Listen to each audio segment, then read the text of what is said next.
하나님 말씀 시편입니다. 하나님 말씀 시편 1편입니다. 시편 1편 오늘 주로 3절을 우리가 강해하겠지만 그래도 1편 전체를 읽도록 하겠습니다. 하나님 말씀을 들으십시오. 복 있는 사람은 악인들의 꾀를 따르지 아니하며 죄인들의 길에 서지 아니하며 오만한 자들의 자리에 앉지 아니하고 오직 여호와의 율법을 즐거워하여 그의 율법을 주야로 묵상하는도다. 그는 시냇가에 심은 나무가 철을 따라 열매를 맺으며 그 잎사귀가 마르지 아니함 같으니 그가 하는 모든 일이 다 형통하리로다. 악인들은 그렇지 아니하며 오직 바람에 나는 겨와 같도다. 그러므로 악인들은 심판을 견디지 못하며 죄인들이 의인들의 모임에 들지 못하리로다. 무릇 의인들의 길은 여호와께서 인정하시나 악인들의 길은 망하리로다. 아멘. 사실 이제 작년 마지막 주, 그러니까 2019년 12월 28일 주일도 같은 본문으로 설교를 했습니다. 그리고 나서 이제 그 본문으로 작년 마지막 주하고 그리고 올해 1월 첫 주하고 둘째 주까지 설교를 했으니까 3번 정도 시편 1편으로 설교를 한 셈이고, 그리고 이제 올해 마지막 설교도 이제 이 본문으로 설교를 하는 걸로 봐서 이제 뭐 일종의 교차 대구가 되겠네요. 뭐 됐던 건 아닙니다만, 그만큼 이제 이 본문이 우리에게 가르쳐 주는 게 참 많습니다. 근데 이제 저는 이 본문을 가지고 이제 설교를 할 생각을 가지고 이제 본문을 묵상을 했을 거 아닙니까?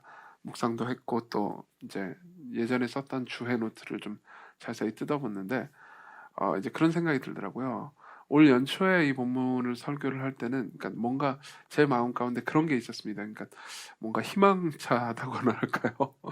그러니까 이제 올해는 우리 교회에 이런 일들이 있었으면 좋겠고 이런 것들을 할 거고 이런 것들을 통해서 어떤 변화를 우리가 추구했으면 좋겠다. 뭐 이런 게 있었습니다. 나름 계획이 있었죠. 그리고 뭔가 그때만 해도 이제 뭐 한편으로는 희망차기도 했고 한편으로는 뭐 북적거리기도 했습니다.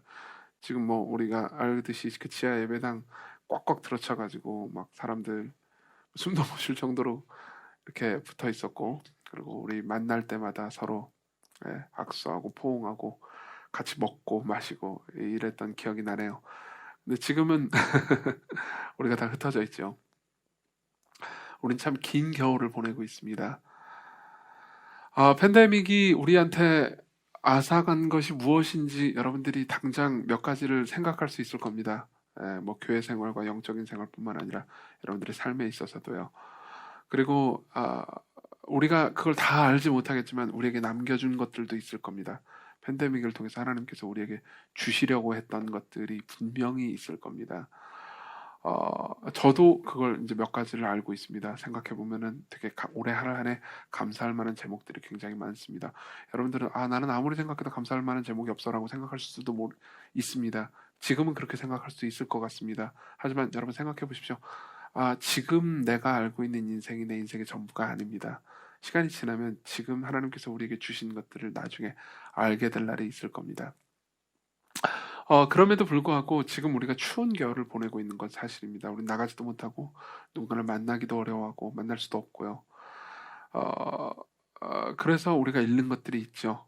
특별히 이제 영적인 생활에서 무언가를 잃고 계신 분들이 분명히 계실 겁니다. 그러면 어떻게 우리가 이 생명력을 계속해서 유지할 수 있을까요? 실제로 이 시편 1편은 이렇게 이야기를 합니다. 3절에 그는 이제 하나님의 말씀 묵상하는 사람은 시냇가에 심은 나무가 철을 따라 열매를 맺으며 그 잎사귀가 마르지 아니함 같으니 그가 하는 모든 일이 다 형통하리로다라고 말합니다. 그러니까 생명력이 충만하다는 얘기를 하는 거죠. 그리고 이 사람은 어떤 사람입니까? 하나님의 말씀을 묵상하는 사람입니다. 우리가 계속해서 하나님의 말씀을 묵상하고 있다면 우리 안에, 그러니까 우리 입장에서는 이제 당장 느끼지 못할 수도 있지만 그래도 변치 않는 생명이 계속해서 우리를 붙잡고 있을 겁니다. 그러면은 우리는 이제 생각해 보지 않을 수가 없죠. 그러면 하나님의 말씀을 묵상하는 사람이 이러한 생명을 누리고 있다면 그러면은 하나님의 말씀을 묵상하는 것이 무엇인가, 이런 문제를 생각을 안 할 수가 없습니다. 그래서 저는 이제 하나님의 말씀을 묵상한다는 것에 대해서 여러분들에게 말씀을 드리려고 합니다. 이런 순서로 말씀드릴게요. 첫 번째로는 하나님의 말씀을 묵상한다는 것이 우리에게 어떤 것을 약속하는지를 말씀드리겠습니다. 그러니까 하나님의 말씀 묵상하는 사람들이 누리는 기쁨이 어떤 것인지, 누리는 것이 어떤 것인지 첫 번째로 말씀드리고요. 그 다음에는 그러면 하나님의 말씀을 묵상한다는 게 무엇인가에 대해서 말씀을 드리겠습니다. 그리고 마지막으로 이제 2절을 보면은 오직 여호와의 율법을 즐거워하여라고 말하잖아요. 근데 이제 하나님의 말씀을 즐거워해야 된다는 거예요. 그냥 묵상한다는 것뿐만 아니라 즐거워해야 된다는 겁니다. 특히 여기서 율법이라고 번역되긴 했지만 실제로 이 율법이라는 단어는 이제 성경으로 바꾸어도 무방합니다.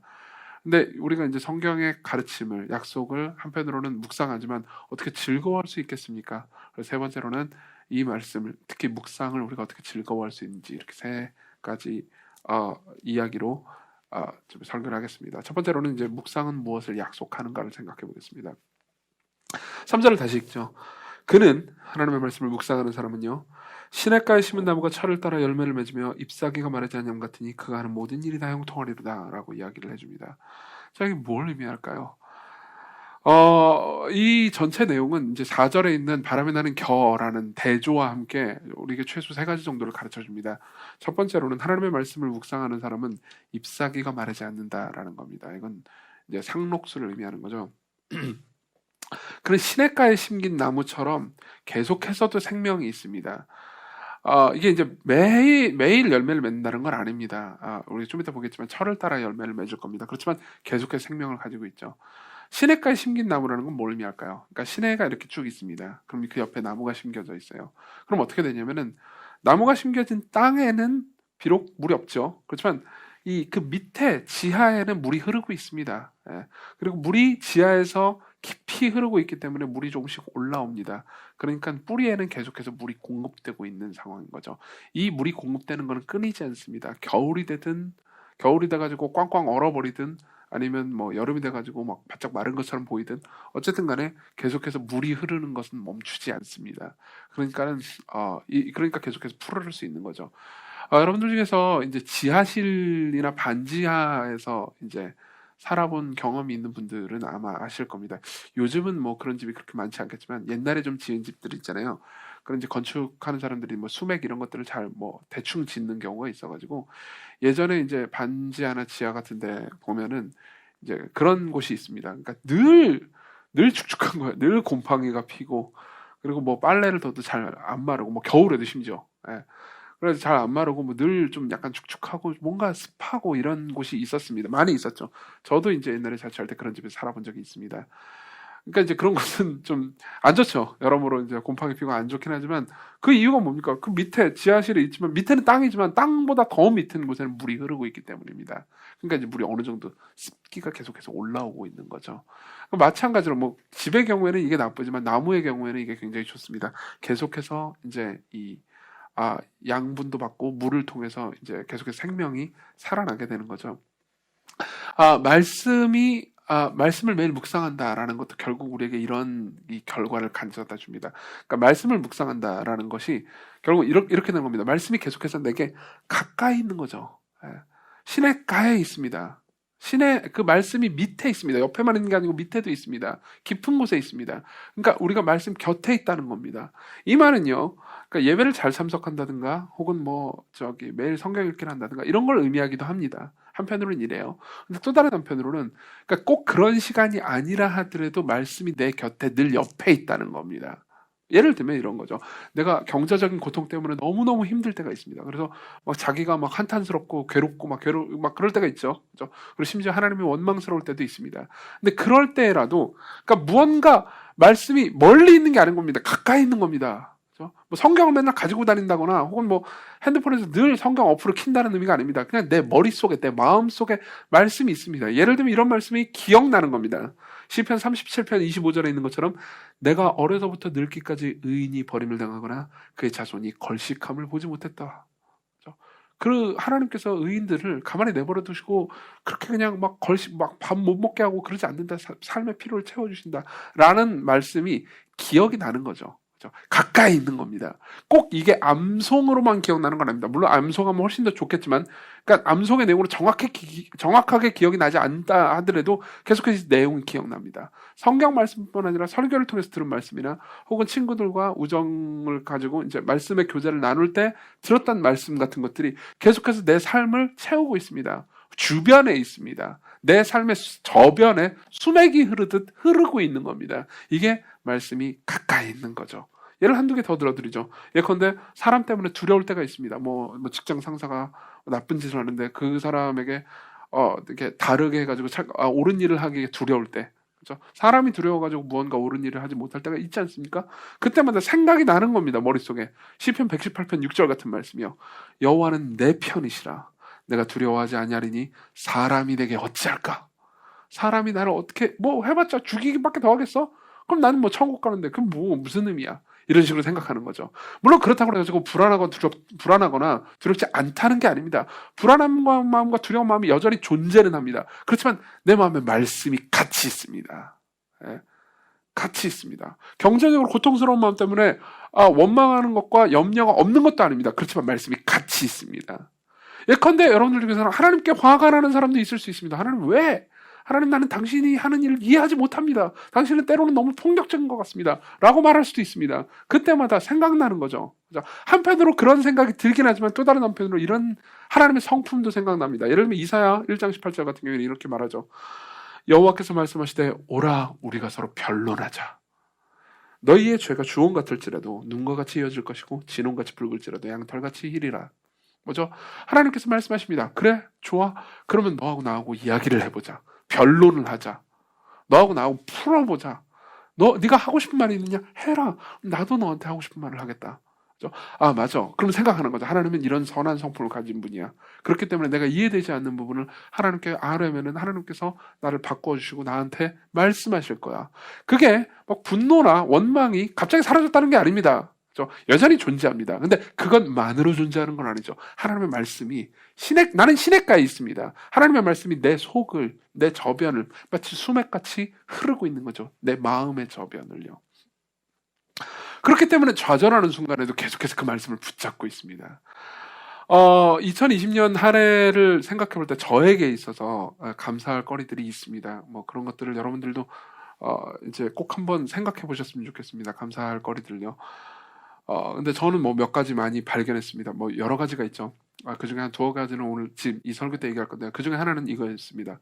올 한 해는요, 제 삶에서요, 그러니까 하나님의 말씀을 부여잡고 사는 사람들의 이야기를 가장 많이 들은 한 해입니다. 우리 시광교회 성도들 중에서요. 그러니까 참 이건 놀랍습니다. 그러니까 저는 목사죠. 그러니까 목사니까 온갖 좋은 말 다 합니다. 그렇지만 제 신앙이 모르겠습니다. 아마 신학적으로나 뭐 이런 신학적 지식으로는 제가 우리 교회에서 그래도 가장 많이 아는 축에 속할 겁니다. 그렇지만 그게 제가 우리 교회에서 가장 신앙이 좋다라는 것을 꼭 의미하는 건 아닙니다. 그러니까 제가 여러분들을 볼 때, 특히 시광의 성도들을 볼 때, 어떤 분들을 볼 때는 참 저렇게 신앙이 좋다니, 난 저 사람을 닮고 싶다. 저 사람처럼 정말 신앙생활을 하고 싶다라고 생각하는 게 만드는 그런 분들이 계십니다. 그리고 그런 분들을 보면서 되게 놀라워하죠. 예. 그리고 그런 분들은 말씀을 꼭 붙잡습니다. 그러니까 꼭 그런 분들이 무슨 뭐 사람들이 볼 때 많은 일을 한다거나 뭐 이렇게 막 그런 거는 아닙니다. 근데 어떤 분들의 이야기를 듣잖아요. 그럼 분명히 저 상황에서는 절망할 만한 상황인데도 불구하고 그럼에도 계속해서, 그러니까 한편으로 갈등하지만 한편으로 말씀을 붙잡고 있는 것을 볼 때가 있죠. 왜 그렇습니까? 그 사람이 시냇가에 심긴 나무이기 때문입니다. 그 사람의 저변에 하나님의 말씀이 흐르고 있습니다. 그러면 그런 사람들은 어떻게 됩니까? 철을 따라 열매를 맺습니다. 두 번째죠. 보면 3절에 뭐라고 말합니까? 시냇가에 심은 나무가 철을 따라 열매를 맺는다고 말합니다. 그리고 모든 일이 형통하다고 말하죠. 여기서 모든 일이 형통하다는 거는 그냥 뭐든지 잘 되고 뭐 부자가 된다는 걸 의미하는 게 아닙니다. 왜 그러냐면요, 철을 따라 열매를 맺는다고 하잖아요. 철을 따라. 그러니까 매해 매 순간 열매를 맺는 게 아닙니다. 시절을 따라서. 보통 가을에 열매를 맺죠. 아주 푸르른 나무도 뭐 여름에도 맺고 봄에도 맺고 겨울에도 열매를 맺는 게 아닙니다. 가을에 열매를 맺죠. 그런 것처럼 이러한 삶은요, 그러니까 하나님의 말씀이 흐르는 삶은요, 결국은 언젠가 열매를 맺습니다. 그 사람의 성품이 변화되고 혹은 그 사람의 마음이 변화되고, 그리고 그 사람이 훨씬 더 예수 그리스도 닮은 모양으로 아주 매력적인 성품으로 변해가죠. 하나님을 알아가게 되기 때문입니다. 이런 것들은 굉장히 큰 열매를 맺습니다. 예를 한번 들어보죠. 성경에 보면요, 수많은 사람들의 이야기들이 있습니다.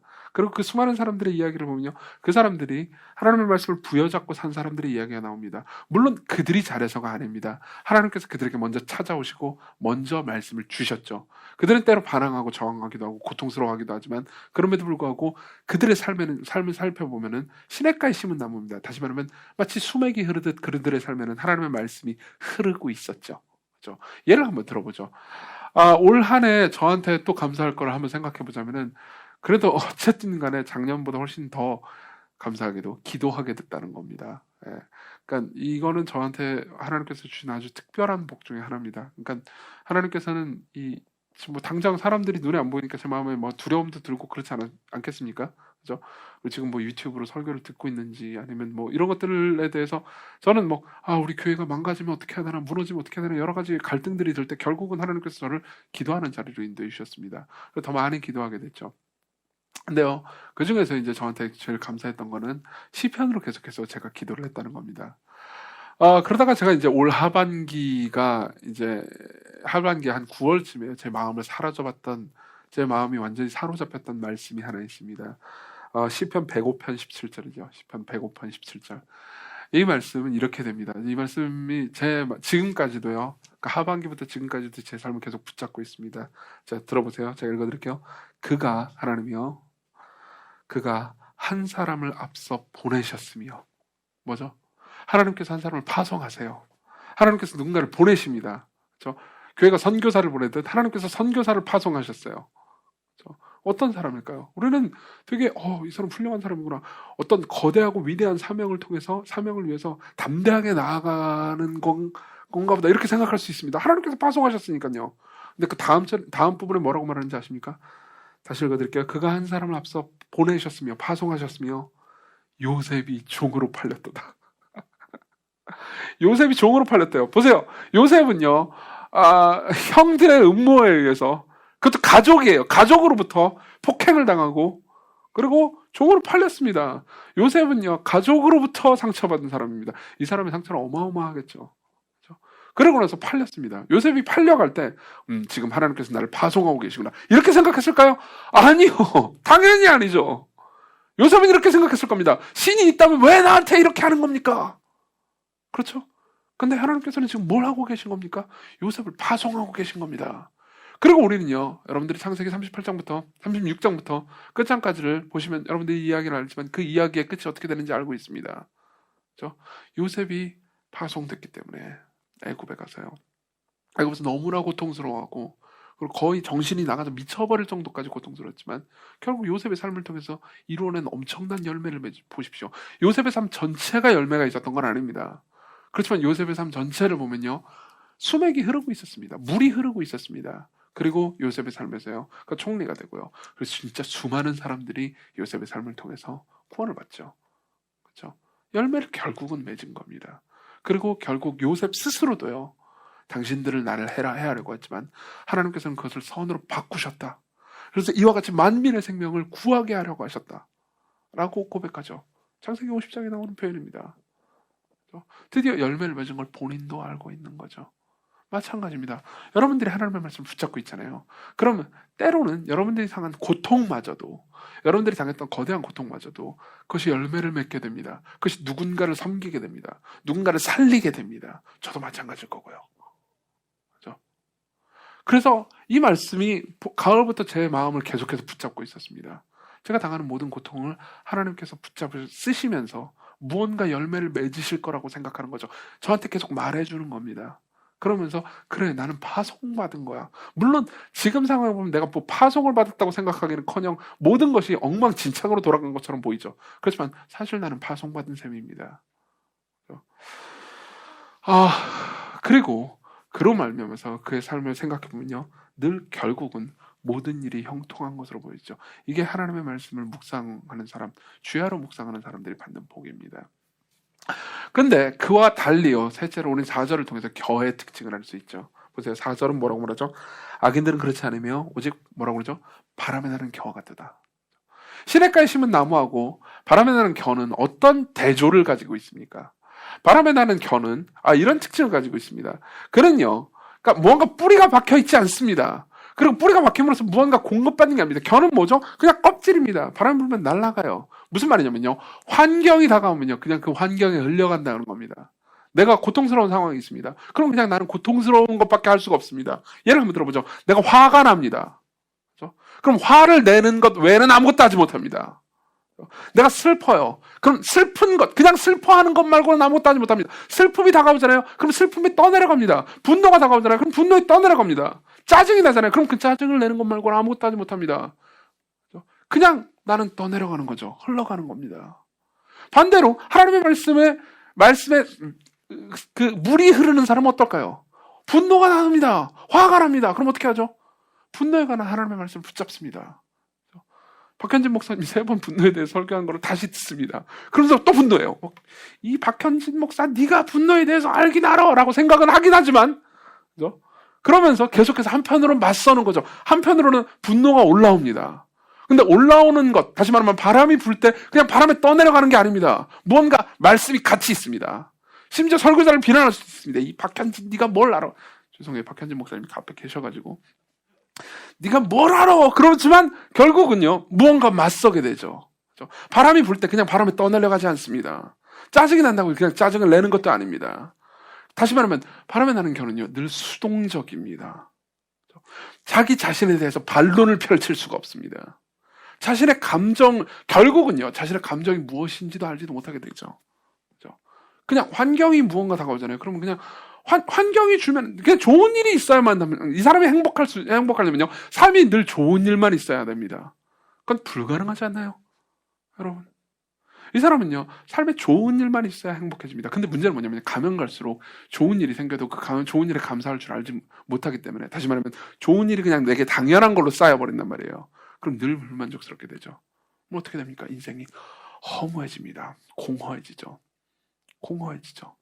그리고 그 결국은요. 하나님으로부터 떠나는 겁니다. 하나님으로부터 떠나는 겁니다. 하나님과의 교제를 누리지 못하게 됩니다. 이게 바람이 나는 겨가 궁극적으로 느끼는 공허입니다. 그러면요. 여기까지 우리가 이야기를 들으면 어느 정도 묵상이란 무엇인지에 대한 힌트를 여러분들이 얻으셨을 거라고 생각합니다. 두 번째로 우리는 묵상이란 무엇인가에 대해서 보겠습니다. 묵상이란 무엇입니까? 묵상이라고 번역된 단어는 이 히브리어 원문의 의미는요. 그러니까 1차적인 의미는 이런 뜻입니다. 작은 소리로 읊조리다.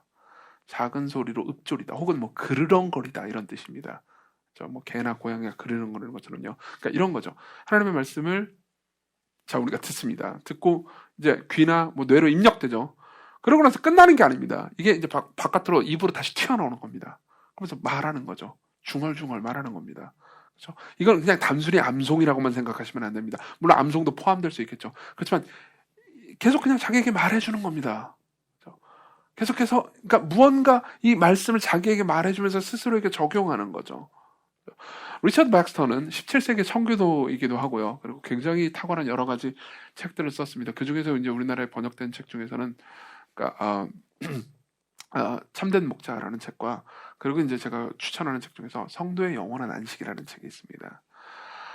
이 성도의 영원한 안식은 이런 겁니다. 리처드 백스터는 이제 굉장히 엄청난 병을 앓았었어요. 그래서 거의 죽기 직전까지 갔었습니다. 근데 기적적으로 고침을 받죠. 하나님의 은혜로.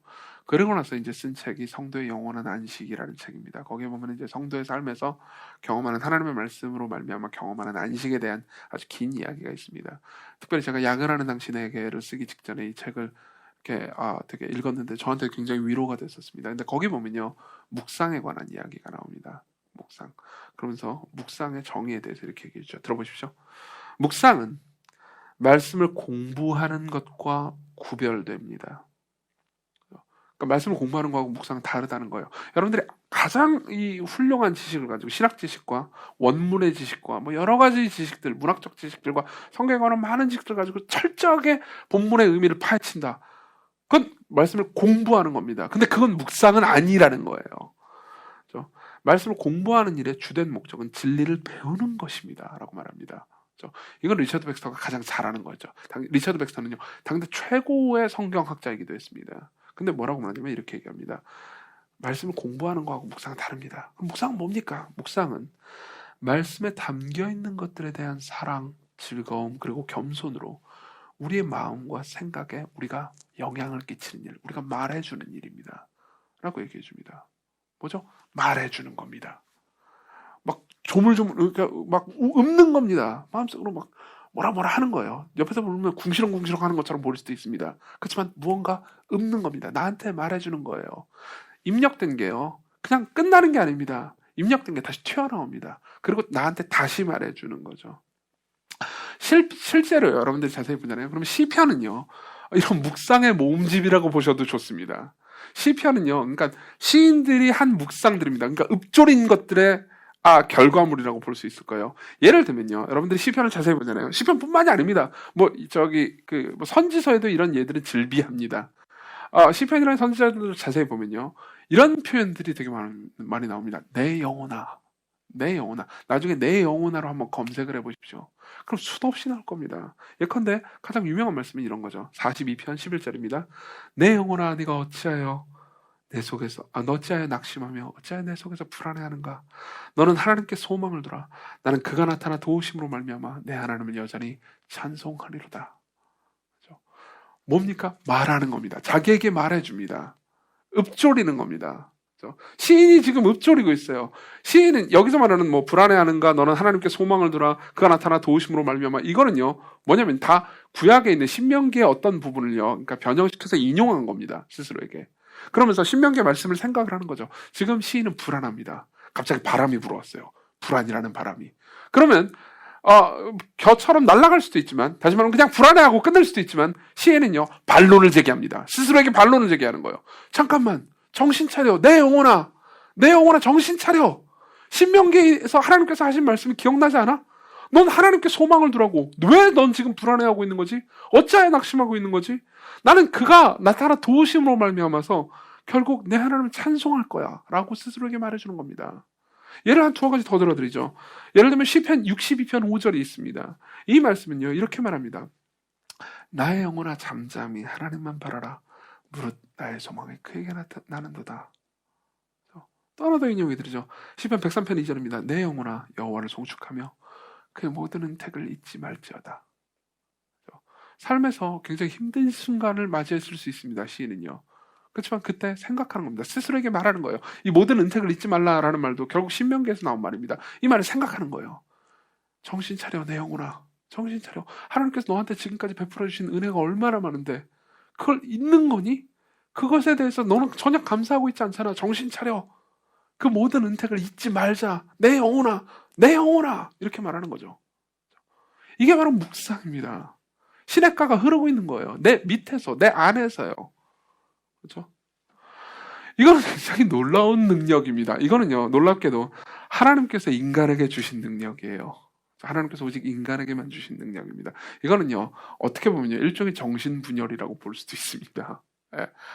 이게 조현병이라는 의미는 아닙니다. 그리고 조현병을 뭐 이렇게 무시하거나 뭐 희화시키려고 하는 의도도 아닙니다. 그러니까 이런 거는요, 그러니까 인간만이 가지고 있는 아주 고유하고 고급한 능력입니다. 굉장히 위대한 능력이기도 합니다. 예를 들면 이런 능력은 보통 개그에서 많이 발견됩니다. 보세요. 개그 중에서는요. 자학 개그라는 종류가 있습니다. 그렇죠? 여러분 다 아실 겁니다. 왜냐하면 제가 자학 개그를 제가 하는 모든 개그의 대부분은 자학 개그이기 때문이죠. 주로 이제 저는 제 외모를 놀려먹고 그리고 제가 했던 옛날에 바보 같은 짓들을 열거하면서 놀려먹고 하죠. 그런 것들을 할 때 이제 그런 겁니다. 이제 여러분들이 자학 개그 웃어본 적이 있을 겁니다. 그렇죠? 근데요, 이제 보세요. 개그를 할 때 어떤 일이 벌어지는지 생각해봅시다. 이건 조던 피터슨이라는 인문학자가, 심리학자가 한 얘기입니다. 들어보세요. 내가 개그를 칩니다. 무슨 뭐 자학 개그를 딱 합니다. 그러면요, 그 순간 사람들도 알고 저도 알게 됩니다. 이정규라는 사람은요, 두 개로 분열됩니다. 어떻게 분열됩니까? 한쪽에는 바보 같은 짓을 한 내가 있습니다. 바보 같은 내가 있고요. 멍청한 짓을 했습니다. 근데 또 하나는요. 그 바보 같은 짓을 비웃고 있는 그것을 비웃을 줄 아는 현명한 나가 있습니다. 이정규가 있습니다. 그러면요. 자학개그를 할 때 나는 어떻게 됩니까? 나를 놀리면서요. 사실 나를 놀리면서 나를 바로 돌아볼 줄 아는 내가 등장하는 거죠. 이거는요, 인간만 가지고 있는 되게 놀라운 능력입니다. 나중에 여러분들이 삼위일체론에 대해서 공부를 깊이 있게 하게 된다면 이 능력에 대해서 성경적으로 굉장히 깊이 있게 공부를 들어가게 될 겁니다. 지금은 다 얘기할 수가 없습니다. 나중에 내년에 삼위일체반을 또 열 테니까 꼭 들으십시오. 그때 여러분들 이 문제에 대해서 아주 깊이 있게까지 공부할 수 있을 겁니다. 근데 어쨌든 간에 그러잖아요. 그러면 이제 청중이 있습니다. 청중이 이제 그걸 듣고 웃습니다. 웃을 때요. 청중은요. 처음에 뭘 보고 웃습니까? 바보 같은 나를 보면서 웃습니다. 바보 같은 이종규를 보고 웃어요. 그리고 그 웃음이 끝나면 그걸 비웃는 이종규를 쳐다보게 됩니다. 무슨 말인지 이해되십니까? 이건 인간만이 가지고 있는 아주 고급한 능력입니다. 이거를요. 좋게 표현할 때는요. 자기 객관화라고도 하죠. 자기를 돌아볼 수 있는 능력입니다. 자아에서 마음이 올라오는 것을 그냥 내버리지 않고 그걸 객관적으로 다시 자기를 쳐다볼 수 있는 능력이죠. 스스로에게 말해줄 수 있는 능력입니다. 그리고 이 스스로에게 말하는 것을 하나님의 말씀인 성경으로 할 때 그걸 성경은 묵상이라고 말하죠. 묵상이라고 말하죠. 이쯤 되면 여러분들이 우리 교회를 오래 다니신 분들은요. 아마 이때쯤 여기서 마틴 로이드 존스 목사님의 영적 침체라는 책에서 나오는 한 구절을 인용하겠군 하고 눈치챌 겁니다. 그리고 당연히 인용할 겁니다. 이 영적 침체라는 책에서 이 부분은요 아주 금광 같은 부분입니다. 생각하면 생각할수록 굉장히 놀라운 부분이죠. 읽어드리겠습니다. 제가 마틴 로이드 존스 목사님이 하는 말입니다. 자아가 우리에게 말을 걸게 하지 말고 우리가 자아에게 말을 걸어야 합니다. 이 말이 무슨 뜻인지 알겠습니까? 어떤 의미에서 영적 침체의 주된 문제점은 우리가 자아에게 말하는 대신 자아가 우리에게 말하는 데 있다고 생각합니다. 인생에서 대부분의 불행은 우리가 자아에게 말하는 대신 오히려 자아의 말을 듣는 데 있음을 모르시겠습니까? 자, 보세요. 아침에 눈을 뜰 때 바로 떠오르는 생각이 어떤 것들인지 보십시오. 내가 의식적으로 그 생각을 하는 게 아닙니다. 그 생각이 절로 떠올라 바람이 분 겁니다. 절로 떠올라 나에게 먼저 말을 걸고 어제 있었던 문제나 그 밖의 일들을 상기시키는 겁니다. 그 누군가 내게 먼저 말을 겁니다. 그 누군가가 누구일까요? 내 자아입니다. 바람이 분 거죠. 바람이 불면 어떻게 되죠? 겨처럼 나는 떠내려갑니다. 내가 겨라면요. 무언가 생각이 올라옵니다. 분노가 올라옵니다. 그럼 그냥 분노해버리는 겁니다. 그럼 끝나요. 그렇지만 시편 기자의 대처법은 이것이었습니다. 자아가 자신에게 말을 걸게 두지 않고 자신이 자아에게 먼저 말을 거는 것이었습니다. 내 영혼아, 네가 어찌하여 낙심하는가? 라고 묻는 것이었습니다. 자기 영혼이 압박하며 짓눌러 올 때 그는 벌떡 일어나 말했습니다. 잠깐 내 말을 들어봐. 내 영혼아, 내가 말할 거야. 이게 바로 묵상의 본질입니다. 이렇게 묵상할 때 우리는요, 한편으로는 바람이 불어옵니다. 한편으로는 시련이 닥쳐오기도 합니다. 그렇지만 여전히요, 내 마음 가장 깊숙한 곳에는 말씀의 물이 흐르고 있습니다. 나는 시냇가에 심긴 나무니까요. 나는 깊숙이 뿌리 박혀 있습니다. 이해하십니까? 자, 그러면 이제 우리는 그 다음으로 넘어갑니다. 그러면 이렇게 하나님의 말씀을 묵상하는 것이 어떻게 즐거울 수 있는가의 문제죠. 세 번째입니다. 하나님의 말씀을 묵상하는 것이 어떻게 즐거울 수 있습니까? 2절을 보면요. 오직 여호와의 율법을 주야로 묵상하는 것 말고요. 주야로 묵상하는 것도 있지만 즐거워하면서 주야로 묵상한다고 말합니다. 즐거워하면서 주야로 묵상한다. 자, 여러분들이 이런 식으로 생각할 수 있습니다. 뭐 하나님의 말씀을 묵상할 뿐만 아니라 즐거워하라는 거잖아. 그러면서 그냥 그런 건가 보다 이렇게 생각할 수 있습니다. 그렇지만요, 루터는요 이 말을 미워했습니다. 회심하기 전에 루터는요 이 2절의 말씀을 끔찍하게 싫어했습니다. 그리고 사실 시편 전체에서 나오는 말들을 굉장히 싫어했습니다. 왜 그런지 얘기해드릴게요. 예를 하나 들어드리죠. 아까 제가 이 말씀을 인용했습니다. 시편 37편 25절이죠.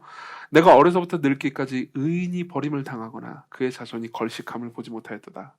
그렇죠? 의인이 버림받거나 의인의 자손이 굶거나 이런 거 못 봤다. 그렇죠? 하나님 돌보신다 이 얘기잖아요. 근데 이 얘기를 들으면 우리는 보통 이렇게 생각합니다. 하나님께서 돌보신다는 거구나 그렇게 넘어갈 수 있지만 루터는요 어떤 말에 마음이 꽂혔냐면 의인이라는 단어에 마음이 꽂혔어요. 뭐냐면 이거죠. 가만 하나님께서 이렇게 돌보신다라는 얘기는 내가 알겠는데 이건 나한테 하나도 위로가 되지 않아. 왜요? 난 의인이 아니잖아. 그쵸? 난 죄인이잖아.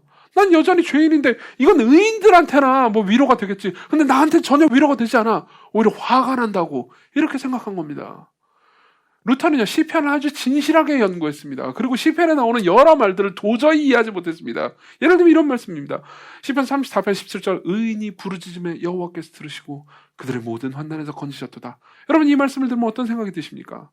보통 우리는 이렇게 생각합니다. 하나님께서 들으시고 환난에서 건지신다는 얘기군. 근데요, 루터는 다르게 생각했습니다. 뭐? 이것도 의인이야? 죄인 말고? 의인이 부르짖음에? 난 의인이 아니잖아. 그럼 이건 나하고 상관없는 거라고. 그러니까 오히려 화가 났습니다. 시편 112편 6절, 그는 영원히 흔들리지 않냐며 의인은 영원히 기억되리로다. 그럼 생각하는 거죠. 의인을 영원히 기억하시는구나. 그럼 나는 까먹으시겠군. 잠언 11장 8절, 의인은 환난에서 구원을 얻으나 악인은 자기의 길로 가는구나. 나는 구원받지 못하겠구나. 그러면서 루터는 이렇게 얘기합니다. 들어보십시오. 나는 수도사로서 별로 책 잡힐 것 없는 삶을 살긴 했지만 그럼에도 하나님 앞에서는 양심의 무거운 가책을 느끼며 살았다. 도무지 하나님이 나를 마음에 들어 하리라고 믿을 수가 없었다. 나는 하나님의 의를 사랑하지 않고 도리어 그것을 미워했다. 자, 근데 루터에게 어떤 일이 일어났을까요?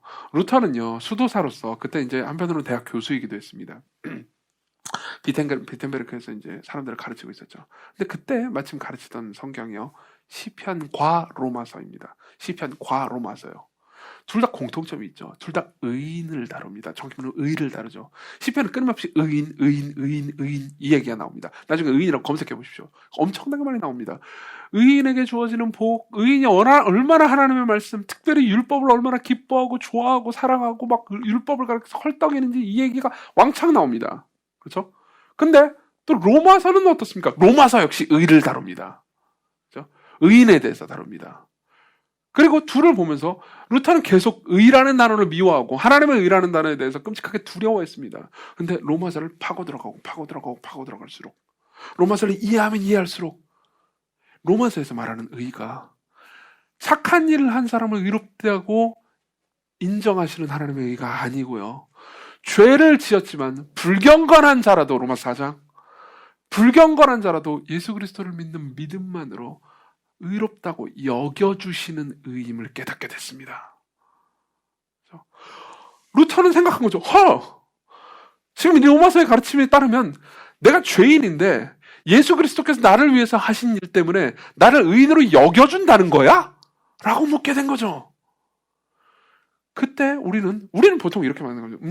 뭐 새신자한테 이런 걸 배우는 거죠. 내가 예수님을 믿기만 하면 예수를 믿는 믿음으로 우리가 의롭다고 여겨짐을 받는 건 좋은 얘기네. 그리고 넘어가게 됩니다. 근데요, 그때 당시 로마서와 시편을 같이 연구하던 루터의 마음은 완전히 새로워졌습니다. 어떻게 된 겁니까? 그러면 내가 죄인인데 나를 의롭다고 여겨주신다면 그럼 지금 시편에 나와 있는 이 모든 얘기가 내 얘기네? 라고 생각하게 된 거죠. 그 전에는요, 의인이 부르짖음에 여호와께서 들으시고 그들의 모든 환난에서 건지셨도다. 이런 말을 들으면 화가 났습니다. 왜냐하면 나는 부르짖어봤자 나는 안 들으시고 나를 환난에서 건지지 않으실 거라고 생각했기 때문이죠. 그러나 이제 생각이 바뀌었습니다. 여기서 말하는 의인이 나라는 걸요. 여기서 말하는 의인이 나라는 걸요. 이 모든 얘기가 내 얘기가 된 겁니다. 내 의는 내 안에 있지 않고 거기 내 의가 있는 거죠. 어서 많이 듣던 노래 아닙니까? 예수 그리스도가 내 의입니다. 그때 생각하는 거죠. 와, 그럼 이제 이해가 된다. 시편 기자들이, 시를 쓴 사람들 있잖아요. 그 수많은 사람들이 이런 얘기를 합니다. 나는 하나님의 율법이 너무 좋아요. 하나님의 율법을 너무 사모합니다. 그 율법을 깨닫게 되니까 너무 기쁩니다. 주의 율법을 사모해서 내가 입을 열고 헐떡였습니다. 이제 루터가 그렇게 변하게 됩니다. 그러면 잠깐 갑자기 즐거워지는데 율법이? 그렇죠? 율법이 즐거워지기 시작했습니다. 예전에는 하나님이 저 위에 계셔서 시편 1편만 봐도 마찬가지예요. 나는 악인입니다. 그렇기 때문에 나를 버리실 거예요. 의인들의 모임에 들지 못하게 할 겁니다. 그렇죠? 그리고 의인들은 좋겠다 이런 식으로 생각밖에 안 들었어요. 그럼 나보다도 율법을 잘 안 지키는 애들 있잖아요. 그런 애들을 보면서 이씨 의인인 척하고 있네. 근데 저들은 나보다 못하니까 쟤들은 다 악인들이야. 우린 다 같이 손잡고 지옥 가겠군. 이런 식으로만 생각했습니다. 그렇지만 예수 그리스도 안에서 내가 의롭다고 여김받을 수 있게 돼요. 그분이 먼저 이 땅에 오셔서 먼저 내 대신 율법을 다 지키셨습니다. 그분이 내 앞서 가셨어요. 그리고 그분이 내가 율법을 지킬 수 있도록 내 뒤에서 나를 밀어주십니다. 나에게 힘과 능력을 주세요. 그리고 내가 불순종할 때 용서하시고 내 순종 중에서 미약한 순종, 모자른 순종, 죄가 끼어있는 순종을 완전한 것으로 받아들여 주십니다. 그러면요, 루터는 생각하는 거죠. 그리고 우리도 생각할 수 있는 거죠. 여기서 의인에게 대해 약속된 모든 이야기가 내 거야. 그때 우리는 어떻게 됩니까? 하나님의 말씀을 묵상하는 게 즐거워집니다. 즐거워집니다. 여러분, 예수 그리스도를 생각해 보십시오. 예수 그리스도께서 이 땅에 오셨을 때요, 그분이 하신 일도 마찬가지였습니다. 그분은요, 계속해서 하나님의 말씀을 지키러 오셨습니다. 여러분, 성경에서 특히 히브리서에서요, 예수 그리스도께서 이 땅에 오신 이 이유에 대해서 말할 때요, 이렇게 말하는 걸 혹시 알고 계십니까? 10장 7절입니다. 이에 내가 말하기를 하나님이여, 여기서 하나님이여라고 말하는 사람은 누구냐면 예수님입니다. 하나님이신 동시에 사람이신 분이죠. 하나님이여 보시옵소서, 두루마리 책에 나를 가리켜 기록된 것과 같이 내가 하나님의 뜻을 행하러 왔나이다. 예수께서 이 땅에 왜 오셨습니까? 하나님의 말씀인 율법을 다 지키러 오셨어요. 그분이 지키러 오셨어요. 산상설교를 한번 생각해 볼까요? 여러분, 산상수훈은요, 아마 우리는 내년에 산상수훈을 설교로 듣게 될 겁니다. 마태복음 5장부터 7장에 있는 산상수훈은요, 예수님께서 행하신 10계명에 대한 깊은 묵상입니다. 10계명에 대한 깊은 묵상입니다. 예를 들면 우리는요, 출애굽기 20장 13절을 보면서 살인하지 말라라는 말을 듣습니다. 그렇죠? 그러면요, 우리는 나는 살인하지 않았어. 그러니까 나는 이 말씀을 지켰군. 이렇게 생각하기 쉽습니다. 그렇지만 그분은 묵상하시고 묵상하셨어요. 그리고 말씀하시죠. 마태복음 5장 21절 산상설교의 일부분입니다. 옛사람에게 말한 바 살인하지 말라, 누구든지 살인하면 심판을 받게 되리라 하였다는 것을 너희가 들었으나 나는 너희에게 이르노니 형제에게 노하는 자마다 심판을 받게 되고 형제를 대하여 나가라 하는 자는 공회에 잡혀가게 되고. 그분이 묵상하셨습니다. 그분이 가장 깊이 묵상하셨어요. 그리고 그 말씀을 완벽하게 지키셨죠. 그리고 그분이 지키신 완벽한 의로운 행동을요, 우리의 것으로 여겨주셨습니다. 그럼 어떻게 되죠? 우리는 루터와 같이 뛰면서 나는 하나님의 율법이 좋습니다 라고 말할 수 있는 거죠. 팀 켈러 목사님은 예전에 자신의 결혼에 대해서 얘기한 적이 한 번 있습니다. 결혼식 주례에 대해서 얘기한 적이 있어요. 이제 그분이 결혼을 할 때, 캐시 켈러하고 결혼을 할 때요, 이제 자기의 결혼식 주례 봐준 목사님이 있을 거 아닙니까? 주례 목사님의 설교가 시편 1편 본문이었대요. 근데 그때 설교 내용이 이랬답니다. 제가 읽어드릴게요. 저는 제 결혼식 날에 있었던 그 설교를 기억합니다. 설교자가 이렇게 말했죠. 경건한 사람이 무엇을 하는지 아십니까? 그는 하나님의 율법으로 인해 즐거워합니다. 당신은 그게 무슨 뜻인지 아십니까? 그는 하나님께서 그에게 어떻게 살라고 말씀해 주는 걸 좋아한다는 말입니다. 우리는 보통 하나님께서 우리에게 어떻게 살라고 말하는 거 싫어합니다. 근데 그는요, 여기 말하는 이 시냇가에 심은 나무요, 그는요, 하나님께서 나한테 이렇게 살아라, 이렇게 살지 말아라 라는 걸 좋아합니다. 왜요? 하나님이 바뀌었기 때문입니다. 자신을 향한 하나님의 사랑이 느껴졌기 때문입니다. 이전에는 하나님이 폭군인 줄 알았습니다. 내가 하나님의 말씀을 지키면 나에게 뭔가 복을 주긴 했지만 안 지키면 나를 저주할 뿐이라고 생각했습니다. 폭군까지는 생각을 안 해도 그냥 나를 짜증나게 하는 아주 annoying father 정도로 생각을 했죠. 나를 짜증나게 하는 저 위에 있는 어떤 할아버지로 정도로 생각했습니다. 그러면서 계속해서 잔소리를 하는 존재로 생각했어요. 근데 이제 바뀌었습니다. 그리스도 안에서 하나님을 볼 때 나를 사랑하셔서 아들을 주신 분이에요. 그 아들이 나를 위해서 모든 율법을 다 지켰어요. 나의 모든 죄를 용서하실 거예요. 그렇게 나를 사랑하시는 분이 나를요 잡고 나를 따라와라 라고 말씀하시는 거죠. 그렇게 율법이 다시 들립니다. 그때 우리는요 그 율법을요 좋아하게 됩니다. 여러분, 누군가를 사랑하게 되면 어떻게 됩니까? 그 사람이 나한테 요구하는 걸요 내가 싫어도 지키게 됩니다. 제가 사랑하는 사람이 저한테 등산을 가자고 해도 저는 등산을 갈 겁니다. 여러분, 제가 등산을 얼마나 싫어하는지 아시죠? 내려올 걸 왜 올라갑니까?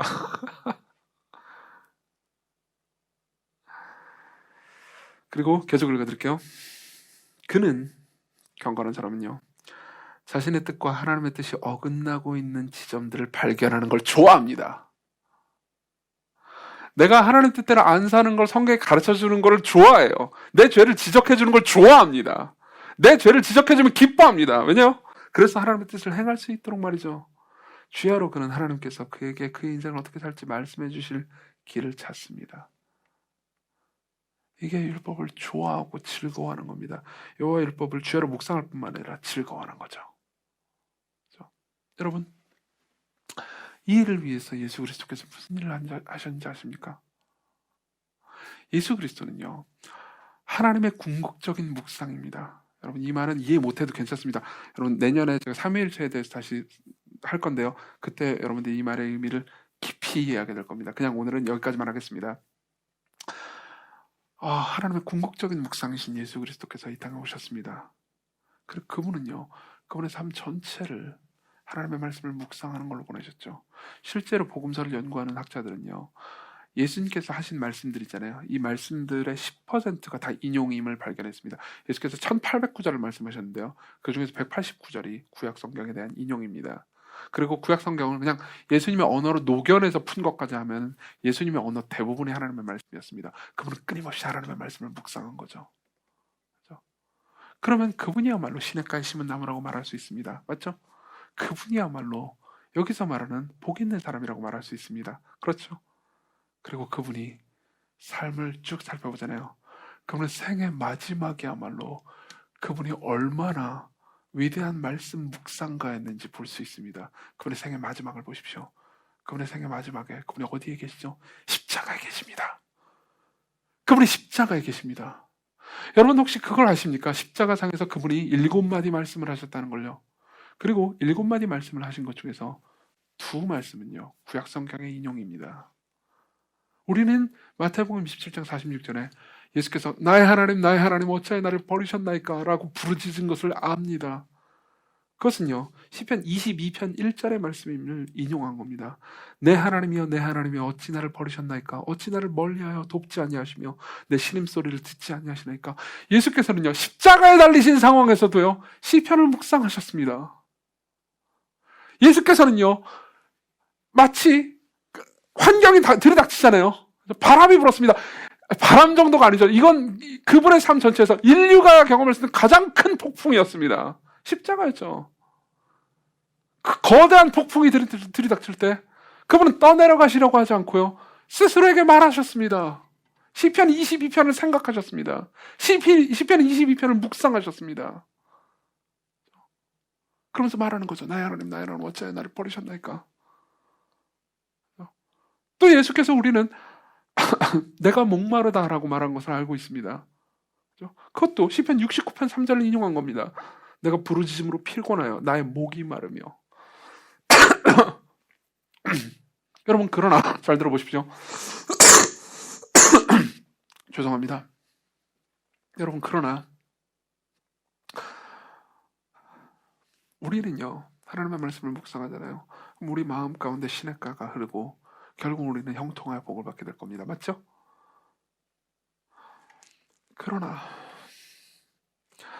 자신의 전생애와 평생에 걸쳐서 하나님의 말씀을 묵상했을 뿐만 아니라 십자가상에서도 하나님의 말씀에 푹 빠져 계셨던 그분은요, 그때 하나님께 진짜 버림을 받으셨습니다. 다윗은 자신이 하나님께 버림받는 것처럼 느꼈을 뿐이지만 예수 그리스도는 진짜 버림을 받으셨어요. 예수 그리스도는 환경에 맞서서 하나님의 말씀을 묵상했지만 그분은 바람에 나는 겨가 되셨습니다. 여러분, 성경 전체를 통해서요, 하나님의 말씀을 끊임없이 묵상했는데도 불구하고 하나님께 버림을 받은 사람은 예수 그리스도가 유일합니다.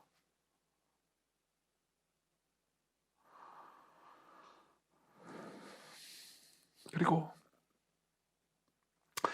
그분이 하나님의 말씀을 묵상하고 순종했는데도 불구하고 하나님께 버림을 받았기 때문에 우리가 하나님의 말씀을 묵상한다면 우리는 늘 그분의 사랑과 받아들여짐을 경험하게 될 겁니다. 그리스도께로 오십시오. 그분이 여러분들의 의의입니다. 그분이 하나님의 최종적인 묵상으로서 여러분들을, 하나님께서 여러분들을 묵상하도록, 하나님께서 여러분들을 생각하고 또 생각하도록 여러분들을 하나님께로 이끌어 가십니다. 내년부터요. 내년이라봤자 다음 주인데. 이번 주네요. 오늘 주일이니까. 내년부터요. 1월 1일부터요. 신명기를 우리는 계속해서 묵상하게 될 겁니다. 주 5일마다 제가 신명기 해설을 여러분들에게 줄 거예요. 그걸 읽는 건 묵상이 아닙니다. 제가 주는 해설은요. 성경 공부에 불과해요. 성경을 해설해 준 겁니다. 물론 제게 있어서는 묵상의 결과물이긴 하죠. 그렇지만 여러분들이 글을 읽고 신명기를 읽고 이해하고 그리고 그 다음 뭘 해야 됩니까? 말하십시오. 읊조리십시오. 묵상하십시오. 실제로 어떻게 묵상해야 되는지 구체적인 방식은 이따 오후 예배 때 말씀드릴 겁니다. 여러분들이 오후 예배도 계속 같이 참석하면 이제 묵상 방법을 여러분들이 배울 수 있을 겁니다. 그렇지만 여러분 들어보십시오. 여러분들이 스스로에게 말할 때 그리고 여러분들이 그 말하는 가운데서 예수 그리스도를 볼 때 모든 성경을 통해서 예수 그리스도를 볼 때 여러분들은 율법을 즐거워하게 될 겁니다. 율법을 즐거워하게 될 겁니다. 여러분들 역시 율법에 비춰서 기뻐 뛰면서 헐떡이게 될 겁니다. 그리스도께로 오십시오. 기도합시다.